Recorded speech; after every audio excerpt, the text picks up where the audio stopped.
This is Marketing Jam, a podcast featuring the brightest minds in Canadian marketing. Here's your host, Darian Kovacs. Hey everyone, welcome to the Marketing Jam podcast and show. I want to welcome you here. Today we have a special guest, Jared Harman. Jared grew up in Delta, British Columbia, went to Vancouver College and then off to UBC. He then did a bunch of marketing in various sports entities, including the Langley Event Center here in our hometown of Langley, British Columbia.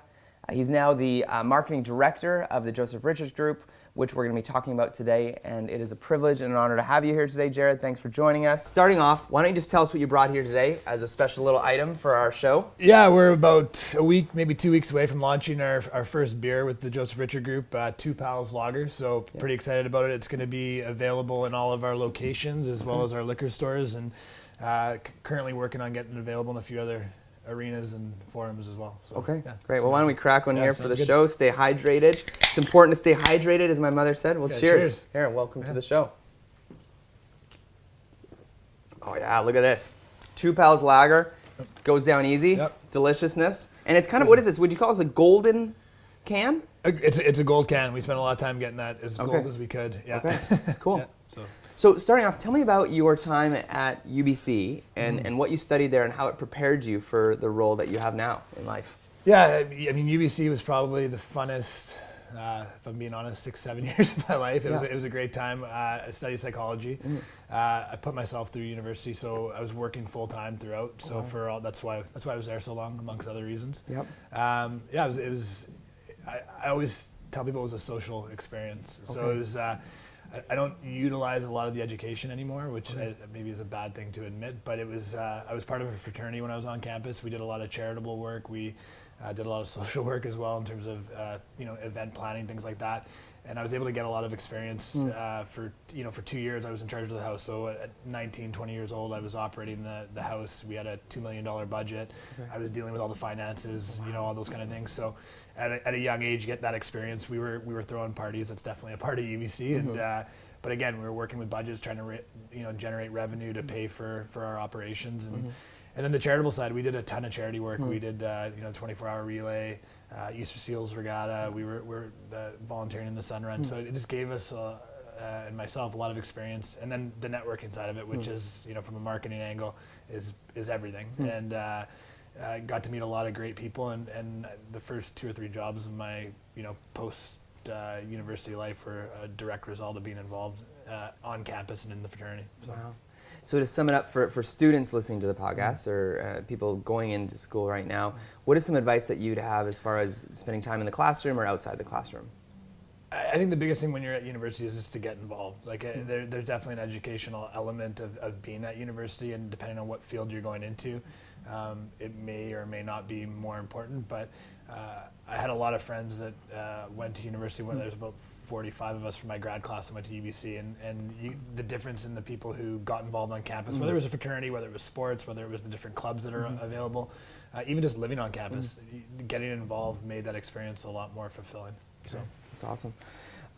So in all your sports experience and all the stuff that you've had before you ended up at Joseph Richards Group, what are some of the most valuable things that you've learned from that, from doing sports marketing? Sports, especially in this market, is a really tough sell. There's a lot of options. I remember I started in the BC Hockey League with the Langley Chiefs, and at the time, we count the numbers on how many amateur or pro teams were available to the market, and anywhere between 9 and 12 teams when you add up all the Junior B, all the Junior A, the Major Junior, and then obviously the NHL with the Canucks, and trying to convince people that your product is the best product and in some markets was a challenge. And so it really kind of taught me grassroots marketing and getting out into the community, the importance of relationships again, and having creating a strong bond and engagement level with your fan base to try to generate butts and seats was always the big thing. So yeah. So now that you're at Joseph Richards Group, those of you that don't know it, it is the fastest growing hospitality brand in Western Canada, British Columbia. When you break it down, there's many brands within the Joseph Richards Group's family. Right. How would you describe what Joseph Richards Group is to the average person? It's interesting because it's evolved a lot. I've known the company for a long time, since its beginning. in a lot of ways, it's very similar to the BC Hockey League for me. It's grassroots. It's in the community.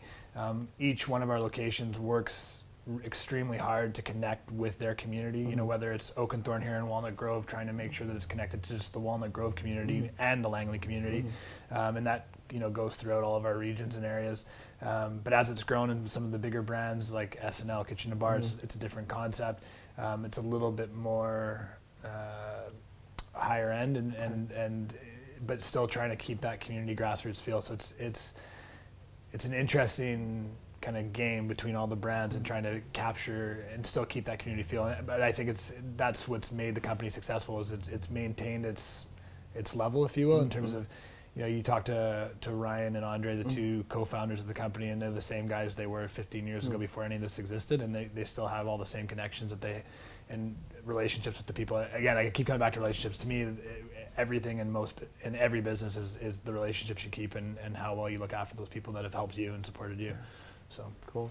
So how many establishments do you guys have now, and how many kid brands do you have under the parent brand of JRG?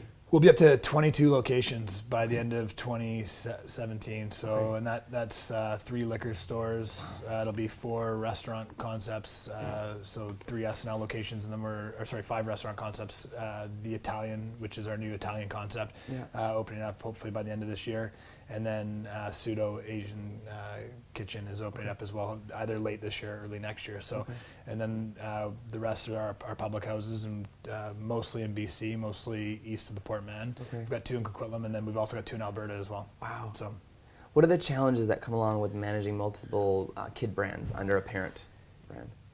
Always the struggle of differentiating between the parent brand and those sub brands, right? And with us, with our public houses, even so, just focusing on one element of the company, there's multiple brands, right? There's the Town Hall brand, which is really our flagship, and that's where it all started at Town Hall Langley.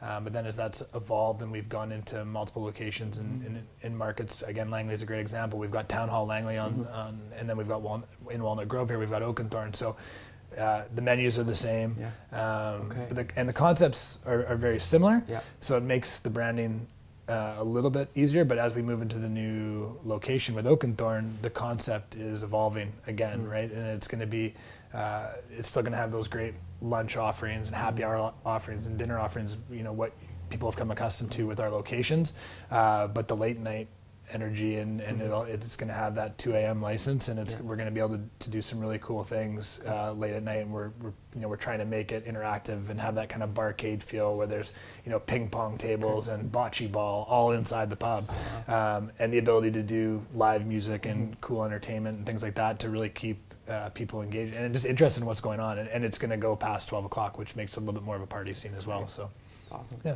So tell me what a typical day looks like, someone who manages a parent brand and sub-brands. Or is there a typical day? Yeah, I don't know that there is. I mean, it's a lot of just dealing with everything, really. I don't know a better way to just thinking back to yesterday, we were talking about the beer and launching the beer and what that's going to look like, and that's not even to do with our pubs and our restaurants. And then tomorrow we're spending the majority of the day talking about the launch of the new Oakenthorne, and it's really just dealing with things as they come, and just for my team, it's making sure that we keep the brand as strong as we can and consistent. I think consistency is important, and making sure you're always on top. And with nowadays with social media and all the digital stuff that we do, you can't sleep on it really. You've got to make sure you're always paying attention to what the trends are, what everybody else is doing. You can't just post static images and hope that people are going to get engaged with your company and with your brand and what you're doing. So it's really just kind of read and react all the time, and then the other side of it is as we've grown and the company's gotten bigger, it's making sure we're still keeping in touch on a daily basis with all of the stores, right? It's from whether it's the Buccaneer in Richmond or Town Hall Abbotsford, and making sure that they have the support and the resources that they need to be successful. And because a lot of what we do and we generate from head office is dependent on the operators in the stores to execute. So we need to make sure that they're set up to succeed. Okay. So what kind of team do you have? What does that look like for running such an operation? Yeah, right now there's 2 or 3 of us. So myself, Jessica Weiser, who manages all of our digital media, she's been with the company since just about day one, and she's fantastic. So she handles all of our email marketing, all of our social media, all of our text message marketing, and she actually also deals with our guest relations. Okay. And her level of organization requires a certain attention to detail that most people don't have. Yeah. She's great at what she does, and then we contract out some of the other resources. So Matt Bork is kind of on board with our team as a photographer and videographer a bit. We've used House Hippo Media. We've a lot of different, again, in relationships, it's people that we've gotten to know over the years, and been able to form, an understanding with, in terms of not just they understand our business, what we're trying to do and our brand, and we're just set up in a way that we can just bring them in as needed to develop. We're currently expanding a little bit, bringing in some additional support just again as we grow, right? And in terms of our next steps, and we're launching retail products, the beer. We're launching a wine in the next 6 months probably, and so those brands on their own are going to require their own support as well. So, So speaking about hospitality marketing. Those of you that are watching, there's going to be links in the show notes and link in the YouTube channel, but the recent video that Burger King put out about the Junior Whopper, you've seen it? Yep. What did you think about it? What was your opinion about what they did there? I mean, definitely, I think for anybody who, went to high school, which is everybody, it probably tugs on the emotions a little bit. I think my response to you when you sent the link was lots of emotion there, and most people probably were on one side or the other of that equation at some point in their life, and it's interesting because very little product involved. Like if you're watching that, you're not even really thinking it's a Burger King commercial, and a lot of companies have started to play with people's like bigger topics, whether political, socio issues to get people engaged with what they're doing, which is smart, because I mean you look at that commercial and we're sitting here talking about today, and I don't think we'd be talking about a Burger King commercial if we're talking about the Whopper or something like that. So it's smart, but I also think it's a little bit dangerous, because that one was done quite well, I thought, but you can go the other way just as easily and get into a situation where you're offending people. I can't remember if it was Burger King or if it was Wendy's with their social media, where they were getting really engaged in a similar kind of idea. They were really off the cuff and not kind of following what a lot of people would suggest are company standards and things like that in terms of their responses to people on social media. But it's hard to argue with the results, because it just, the traction it generated for them was impressive. So I don't know, it's the social awareness that it raises is great, but it's, like I said, it's risky for any brand, and I think you have to be have to have a certain comfort level with your brand to do that. Okay. So make sure you take a watch. It's interesting just the way that Burger King has not only been able to promote anti-bullying, but also promote their Whopper in the same way, in a very emotionally gripping style. Yeah, you've got to. I think the link that you sent me was 2 or 3 minutes, and not a lot of times you watch a whole video through, but for me, you're watching it, kind of wondering how it's going to play out, and like what those people are going to say, and I don't, other than the guy smashing the burger, I don't remember anything to do with the Burger King product really. So which is interesting when you think about you invest all that time, energy, money in a commercial like that, and not mention your product really once. But again, the results kind of speak for themselves. So. So speaking of corporate social responsibility, Burger King trying to raise awareness about an issue, tell me some of the things that you're doing at the JRG group to raise awareness about some charities. And Right. Right now the biggest thing is the JRG Sleep Out. So last year, Covenant House here in Vancouver, they have a few variations of this event, but they do an annual Sleep Out event to raise awareness for troubled youth who don't have a place to sleep or a place to live. And last year, Ryan Moreno, our CEO, and Chef Matthew Stowe, who's our Director of Culinary Operations, took part. It was a great event. Last year we raised, I think, about $37,000 for the charity, and the whole goal is to provide more resources for these youth. It really, moved Ryan and Matt. Actually, we were talking about last night where Ryan was saying that it really didn't hit him till afterwards, and they were talking about it afterwards and imagining, having to sleep out on the streets all night and then go apply for a job. It's like you've barely slept. You feel obviously disheveled, and now you've got to go and try to get your life together and take that next step. And so Ryan, with the help of Covenant House, kind of came up with the idea with all the staff that we have, and that event is really heavily focused in Vancouver. And one of the things that as people from Vancouver have been moving out towards Langley and the Fraser Valley, the homeless situation has really started to impact our communities. And so Ryan came up with the idea of hosting our own version of the Sleep Out to support Covenant House, and trying to get our staff engaged, and not just to raise money, but just to raise awareness, because I don't think, like growing up working in pubs and restaurants, it's just not something you're thinking about. You're thinking about what you're doing Friday night and things like that. So to generate a little bit more awareness for it, and so we're sleeping out at 3 of our locations. So we're sleeping out at Town Hall Maple Ridge, the New Oakenthorne, and then SNL South Surrey. So far we've got about 70 people signed up within the company, and we've already raised about $34,000. And then to encourage donations, we're actually giving, for every $50 donated, we're giving $25 GCs. Gift cards for Joseph Richard Group. So it's a pretty cool initiative. Beyond that, we do a ton in the charity. One of the programs we're trying to launch next is the Jared G Local Heroes program. So really just a give back to the people who do so much in our community, volunteer coaches, teachers, firefighters, first responders, people who are just constantly giving back to the community. And so we're just working at the details of how we're going to roll that out right now. But again, really the idea is just to not reward, but just thank you to the people who do so much for us. And then a program we launched last year, which we don't talk about too much, but we call it the Jared G RAK program, which is the Random Acts of Kindness. So a lot of times when guests come into our locations, they've been dealing with hardships or different stories, and especially over the holiday season, lots going on, and sometimes it's harder for some than others. Where we actually, and a lot of times people utilize our staff as sounding boards and to discuss those issues. And so what we've set up is a program where when our staff comes across someone who's going through a hard time, or maybe just needs a little pick-me-up, we actually, what we do is we take care of their bill, and then we give them the opportunity to take whatever the amount of the bill and donate it to a charity of their choice. It just is we call it a random act of kindness, just something to kind of give back. We don't publicize it or talk about it too much, like I said, but it's just something to give back in the community. And then finally, we have our big Community Day event coming up on December 2nd. So every year we do a big Community Day where we go out and we engage other local businesses to provide donations. And by donations, I mean, like a gift card or something along those lines that we can auction off.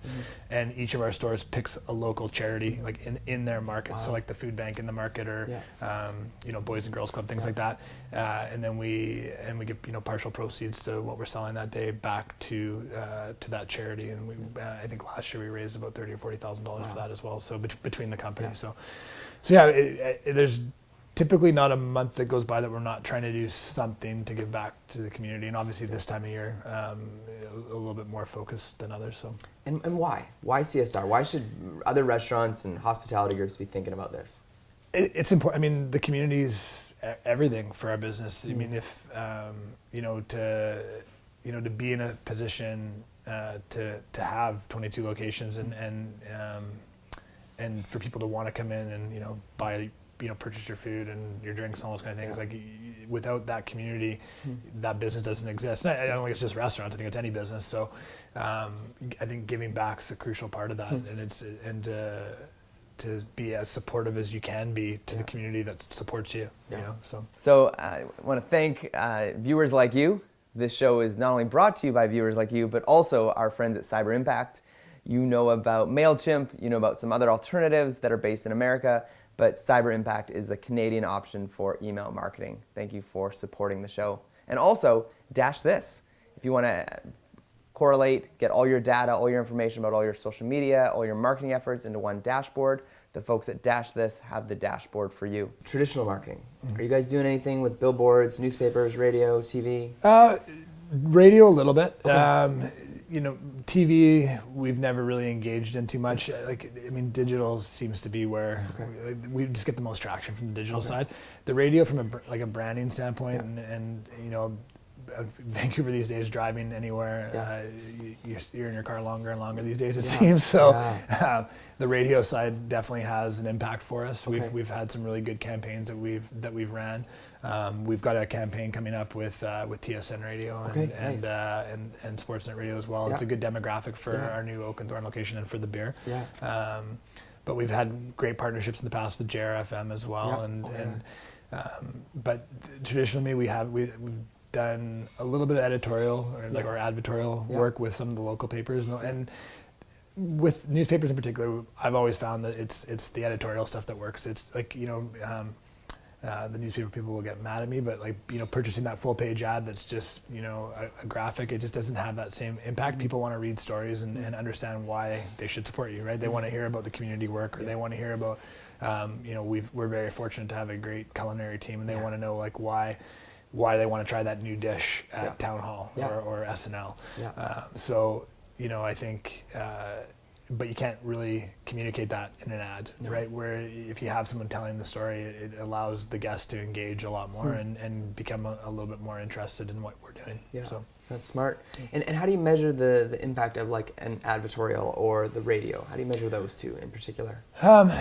Both are hard because the newspaper, if depending on the setup, you could actually attach something to bring in, but I think there's just an element of brand awareness that you need to create with those things, and for any business trying to when you're setting budgets for what you're going to do in those areas, understanding that some of it you're never going to be able to track, dollar for dollar in and out, which is part of the beauty of the digital stuff, is that you get a better idea of what the numbers say and what they're doing for you, but it's more just a brand awareness exercise and making people familiar with who you are and what you're doing.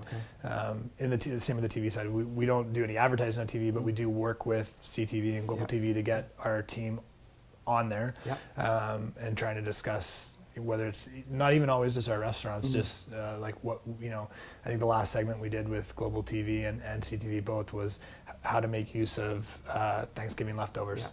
And we're not offering Thanksgiving leftovers in our stores, but it's just saying like, hey, we've got some some great chefs on our team who know a lot more than like I do about what to do with turkey leftovers and whatnot, and we're gonna put that out there. And again, it's just people are gonna see Chef Stowe or Chef George on TV talking about that, and just see the logo on their chef jacket, or and start to familiarize themselves with our brand. So there's just anytime you can put your brand in front of people, there's value in that. That's smart.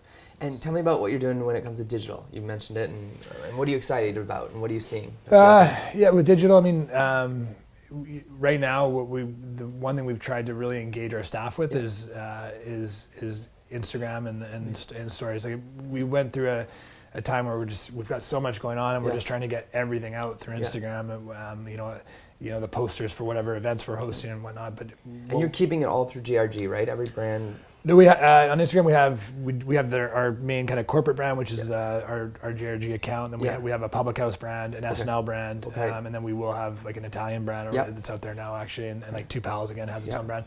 And going back to one of your original questions, that it definitely is a challenge because they're all very different in terms of like the look and the feel, and how we set up each account, and it's again, a lot of credit to our graphic team and Kildout and Jessica, who I mentioned before, like in terms of keeping that all organized and going. With our pub brand, we're trying to be a lot more fun and upbeat, and really trying to hit that 19 to 35 demographic. And doing lots of stories. And exactly. And you give the power to the people that do their own stories. We do. Well, we've just started that in the last month or two, because again, it's similar to the Burger King thing, where you have that hesitation. Like, you're going to give a bunch of part-time employees just access to your brand. Like, as soon as you hand over that password, you can't take it back, right? So, and you go through that kind of like, can we do this kind of moment, and then you realize you need to, because it's, I always joke with our team, I've got 2 kids at home, and I'm not cool anymore. I'm not like, I don't know what a 25-year-old wants to do on the weekend. But our staff does. And they you look at, if you were to go through all of our staff pages, you'd see like all of them, got thousands of followers and things like that. Like, and it's so they know what people want to see, and they've got people following them and that's only going to help our business. And so we've, in the last probably month, we've started to work with, like, identify key people in the stores who are engaged in our brand and are passionate about our brand and are showing an interest in doing more and trying to take them under our wing a little bit. And so giving them that opportunity and working with them to say, okay, like, on a Friday night when you're here and this is happening, like, what are you seeing? You think if they think that's cool, then here's, post that to this account, and we're seeing a lot of traction that way. And it's because that's what people want. It's with digital media, it's instant gratification, right? They don't want to see like a post all the time about what's happening next week. They want to see what's going on right now. Like, maybe I'll come there, right? And if they see a post and the party's looks like it's going off and people are having a great time, then they want to be a part of that, right? So, yeah. And if you were at, like, all the social channels that are out there and digital opportunities, how would you maybe rank them as far as, like, the important ones for your JRG brands? Yeah, that's tough. Instagram for us right now is probably the key in terms of, like, where a lot of our focus is. Our email marketing is really strong. Okay. Because we have a really dedicated group of guests, like really loyal. They're very loyal to our brands, and we see a lot of traction with what we do with our email marketing. And it's one of those ones, again, where you can actually generate reports and see who's paying attention to what you're doing. But we ran a Halloween night is typically a slower night, just because people are out with their kids and doing whatever. So we ran a few promotions where it was like a free appetizer at a couple of our locations with the purchase of a couple entrees, and you track that and see the results. And so we get a lot of traction there. So I'd say Instagram, email marketing. Facebook's still quite strong for us, just because it's really the only localized version that we have. Like, we don't have Instagram or Twitter accounts for Oakenthorne on its own or Town Hall Langley on its own. Facebook, whereas we have Facebook pages. So again, that dedicated following is paying attention to what we're doing. And then for us in the hospitality business, it's paying attention to things like OpenTable and Google and Yelp and the reviews that we get there, and making sure that we're paying attention to what people are saying about us, interacting with them. If someone's had a poor experience, and making sure that we're working with them to make it right. And if someone's had a good experience, making sure not only do we say thanks for coming in to them, but also let our staff know. Like, that's a big thing too. And like, hey, thanks. Like, we're getting, we go through a thing where every month we send out the reviews to all of our teams and our Google ratings. And it's important for them to know, like, if you're getting 4.6 out of 5, you guys are doing a good job, and that's it keeps them motivated and excited about what they have going on as well. Okay, so looking at the map right now, so there's TripAdvisor, there's Yelp, and there's Google Places. Who do you think is going to win it out in the end, or what do you seeing the difference between them? Types of people, types of users. We don't spend a lot of time on TripAdvisor. Yeah, so it's like more of a tourist attraction, international visitors. Yeah. Yelp seems to be the same group of people. Okay. It seems to be like, at least for us, it doesn't seem like we don't seem to generate new guests there, or at least new reviews. So if you were to like actually do an analysis of the people we're talking to on a regular basis there, it's almost, it's a good thing and it's a bad thing. Like, they're loyal, they're coming back, they're talking to us through there. Google seems to be where we get the most new interactions. Okay. So. Yeah. One of the questions generated from someone who heard you were coming on the show was the whole world of influencers and foodie bloggers. It can be overwhelming and can become confusing. Who do you work with? Who do you not work with? Do you offer free stuff to them? Do you pay them to come in? How have you kind of solved that, or what are you doing to figure out that world at the moment? Again, just trying to build relationships. We definitely use them. We definitely reach out to them. We definitely want to work with them. And it's not just ones that you would think would fit our brand. It's everybody. I mean, it's a great marketing tool right now, and it's. I personally, I'm not a huge fan of paying for it. I think if we can offer a good product and a good experience and a shared opportunity, if you will, like to come in and experience our environment, we can help grow their brand, and hopefully they can help grow ours. And there's a lot of them out there, and they all have really positive aspects about what they're offering from what we've seen, and we've had some really successful from events to just individual nights out where they've come in and had a chance to experience it. So we definitely, and again, like the 2 Pals is another area where we're looking at really utilizing that network of people to help grow this brand and put it on the radar for people. That's cool. So tell me right now, like you've got two owners, like two pals, Yep. Yeah, right? two pals, exactly. They're buddies. Yeah.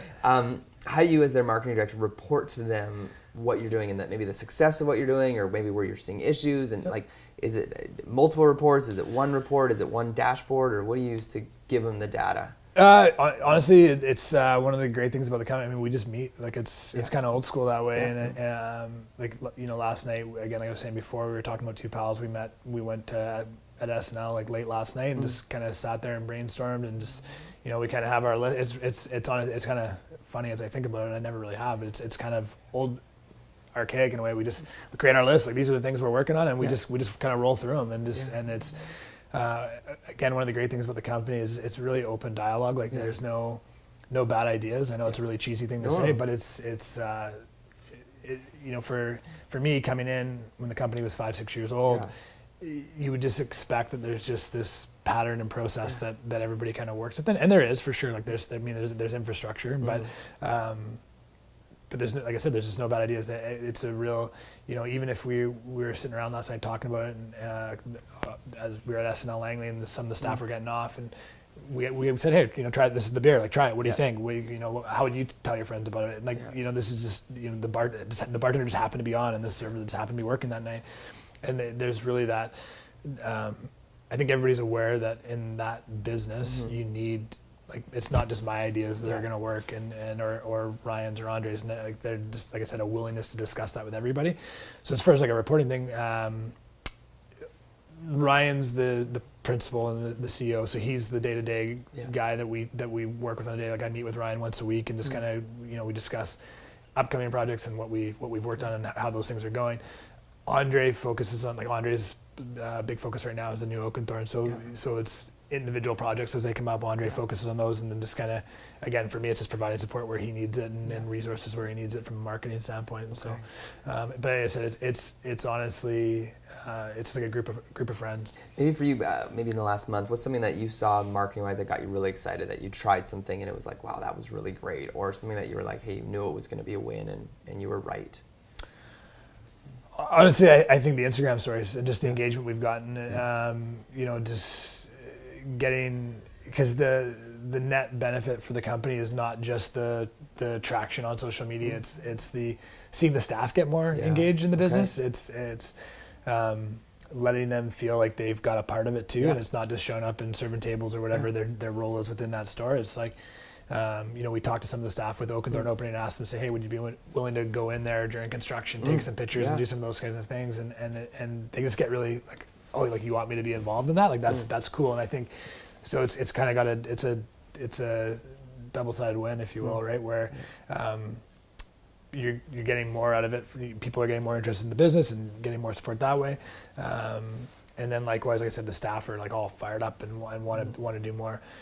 And then the sleep, the community stuff has always been a big thing for me. So just seeing the reaction of the staff, like, I mean, sleeping out in a parking lot for 8 hours is not super exciting, but to see a bunch of people rally behind it and get behind it, and even just the support that we've got from like businesses like yourself. Like I know you guys donated as well, thank you. And but just seeing everybody rally behind the company and the amount of dollars we're able to raise in just a short time, and it's really cool.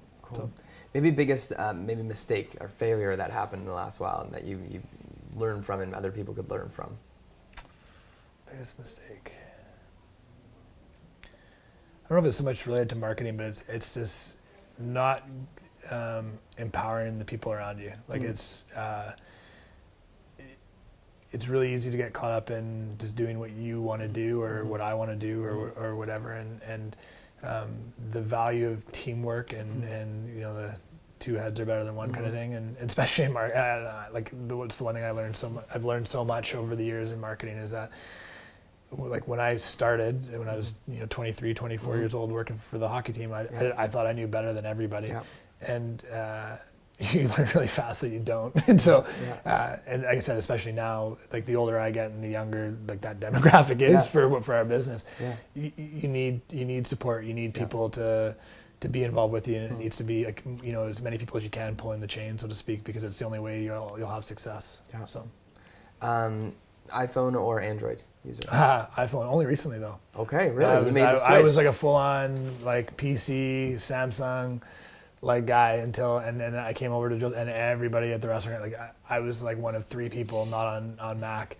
Okay. And so I went all in, laptop, okay, like desktop and phone and everything, yeah. Okay. Yeah. And your top 3 apps that you use on a regular basis on your iPhone? I don't know if they're really considered the apps as much, they're just things, but Instagram, Bleacher Report for my sports news. Okay. That really might be Twitter. I still love Twitter. Like Twitter's my news source. Yeah. So it's like where like at midnight where I finally get into bed, I'm just trying to figure out what happened today. So yeah. So and being a parent with little children, have you learned anything from your children about marketing that they've taught you? I learned that they're going to be way smarter than I ever can imagine to be when it comes to just electronics and technology. So they like this